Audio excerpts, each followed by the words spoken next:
Like we get to the meat and potatoes and we find out what exactly is the root cause of the overall.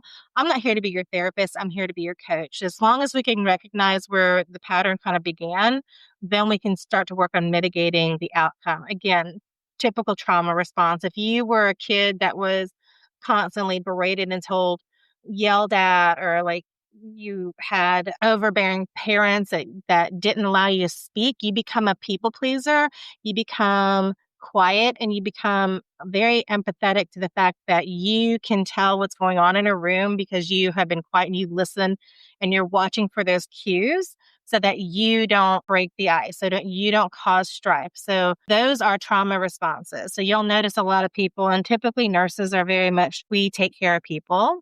And They just stay quiet. That's what I noticed. right. So they'll stay quiet and they watch the room, but they also are in tune to know what is going to happen next. Mm-hmm. And we were taught to anticipate what a doctor's going to need because we need to prepare for the patient and also advocate for the patient. And it's a symbiotic, cohesive relationship with doctors and nurses and techs and the ancillary. Same with coaching. You're going to do that one-to-one assessment. You're going to see kind of where they're lacking or where they might need a boost of strengths or weaknesses, like a SWOT analysis. And then we're going to go from there and say, okay, so let's look at some evidence base.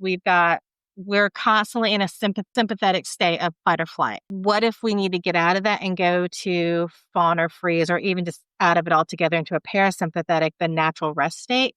A lot of us don't know how to do that.